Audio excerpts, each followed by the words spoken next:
Hello and welcome to Wrestler Spotlight episode 38. This episode I will be talking about legendary luchador Cavernario Galindo.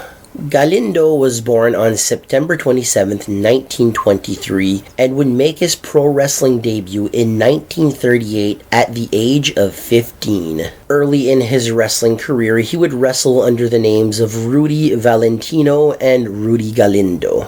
Galindo would get his most famous gimmick of Cavernario Galindo from EMLL founder Salvador Luteroth. This gimmick was of a wild caveman. The name Cavernario is Spanish for caveman. Cavernario Galindo would become one of the top rudos in EMLL, or heels.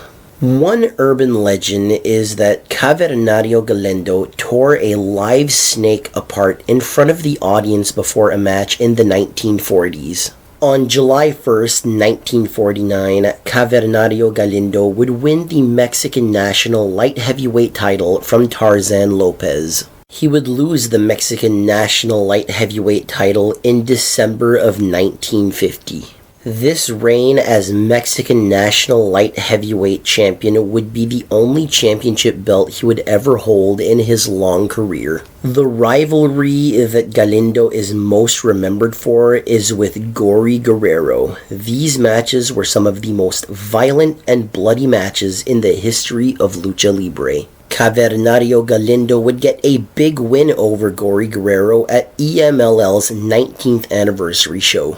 Galindo would also feud with the other top stars from that generation, like El Santo, Blue Demon, and Black Shadow. Cavernario Galindo would have a lucha de apuestas match versus both El Santo and Blue Demon. Galindo would lose both matches, losing his hair both times. EMLL's big show every year is their anniversary show, and Cavernario Galindo would be a huge part of these shows in the 1950s and the 1960s. At 3 different anniversary shows, Cavernario Galindo would be involved in lucha de apuestas matches. Galindo would lose a hair versus hair match to Halcon Negro at the 22nd anniversary show on September 16, 1955. He would have another hair versus hair match beating Torbellino Blanco at the 26th anniversary show on September 25, 1959. And yet another hair versus hair match, losing to Benny Gallant at the 29th anniversary show on September 21st, 1962. Cavernario Galindo would also be a movie star in Mexico, appearing in several movies between the 1950s and the 1980s.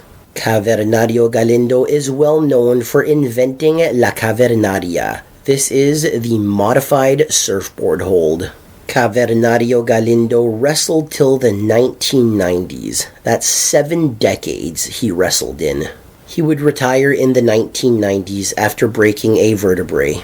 Cavernario Galindo would pass away on July 19, 1999 at the age of 75. And that was the story of Cavernario Galindo. Thank you very much for listening, and I will see you next week.